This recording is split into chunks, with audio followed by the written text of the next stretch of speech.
Save करोगे तो भीख मांगोगे। This is the concept that makes us wonder. ये क्या कह दिया? Yes, you heard it right and you heard it in the first time. Save करोगे तो भीख मांगोगे।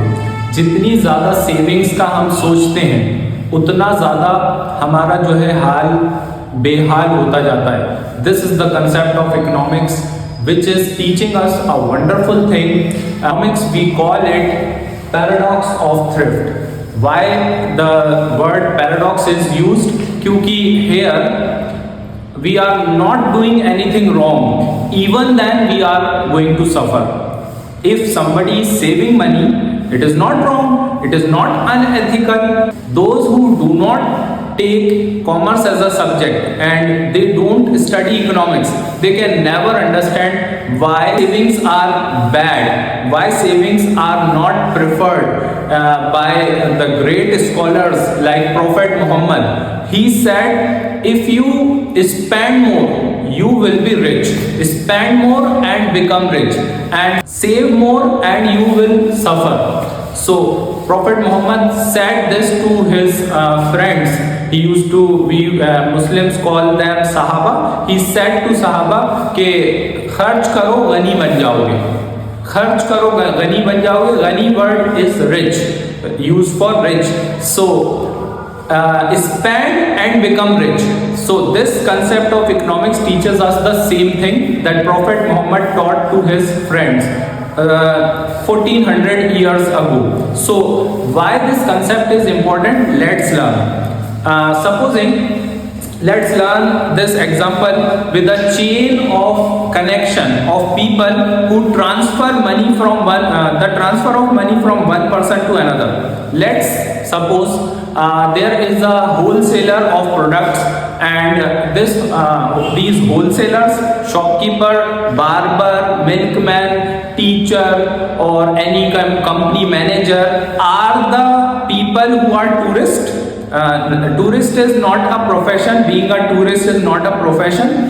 We people are the tourist only. जब हमें दिल चाहता है कि हम घूमने जाएं तो एक टीचर जो है वो टूरिस्ट बन जाता है, एक बार्बर जो है वो टूरिस्ट बन जाता है, एक मैकेनिक जो है वो टूरिस्ट बन जाता है। तो tourist is not a profession, tourist is a will to those who enjoy journey, those who enjoy traveling to different places are the people who are called as tourists.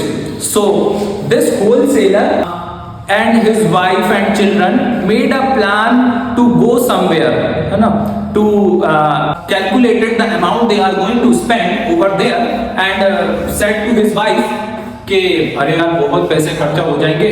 और the wholesaler he fed of saving money. In order to save money, he talked to his wife that खर्चा बहुत हो रहा है and we must save for our future, for our children. तो wife side के बच्चों से क्या बोलोगे? तो इस साइड कि मैं कह दूंगा मेरे पेट में बहुत दर्द हो रहा है, डॉक्टर ने इतने पैसे लगेंगे बोला है, तो बेटा वो जो अपन ने सेविंग्स करी थी घूमने जाने के लिए वो तो सब वहीं स्पेंड हो जाएंगे, अपन नेक्स्ट ईयर देखेंगे। तो इस तरीके से उसने अपने पैसे सेव करने की बात सोची। Now this tourist saved his money और वो घूमने नहीं गए। अगर ये घूमने नहीं गए तो इसका असर किस पे पड़ेगा? वो लोगों पे जो कि जा रहे हैं, जो कि खाने की होटल या रेस्टोरेंट या फिर होटल जिसमें टूरिस्ट लोग रहते हैं आके, तो होटल मैनेजर को पेमेंट नहीं मिल पाया क्योंकि टूरिस्ट नहीं आए। ये एग्जांपल हम वन पर्सन का ले रहे हैं और इसको अपन को कंसीडर करना है कि बहुत सारे लोगों ने ऐसा ही किया। बहुत सारे टूरिस्ट ने पैसे सेव करने की सोची, बहुत सारे होटल्स में टूरिस्ट नहीं आए, बहुत सारे होटल मैनेजर्स ने लॉन्ड्री वालों के पेमेंट नहीं किए। लॉन्ड्री वाले बेडशीट्स, टॉवल्स इन सबको वॉश करते हैं, आयरन करके देते हैं, तो होटल मैनेजर्स ने लॉन्ड्री वालों के पैसे नहीं दिए। लॉन्ड्री वालों के पैसे नहीं मिले तो लॉन्ड्री वालों ने अपने बच्चों की स्कूल की फीस जमा नहीं करी, क्योंकि लॉन्ड्री वाले को इन्होंने कहा कि आप अभी थोड़ा सा देख लीजिए, तो इन्होंने कहा कि आप अभी थोड़ा सा देख लीजिए। स्कूल वालों ने टीचर्स के पैसे नहीं दिए और कहा कि आप अभी थोड़ा सा देख लीजिए, फीस जमा नहीं हुई है। टीचर्स ने मिल्कमैन के पैसे नहीं दिए और बोला कि हम तो आपसे ही इतने टाइम से मिल्क परचेज कर रहे हैं और हमने तो हमेशा आपके पैसे दिए, आप थोड़ा सा देख लीजिए। मिल्कमैन ने जिस शॉप से वो अपने घर का राशन वगैरह परचेज करता था, बफेलो वगैरह का फूड परचेज करता था, उनके पेमेंट नहीं करा और बोला आप थोड़ा सा देख लीजिए। शॉपकीपर ने, होलसेलर जिससे शॉपकीपर सामान परचेज करके लाता था, shopkeeper went to him and said कि आप थोड़ा सा देख लीजिए। और हर पर्सन ने अपना अपना जो भी मंथली एक्सपेंडिचर था उसको कट करना चालू कर दिया।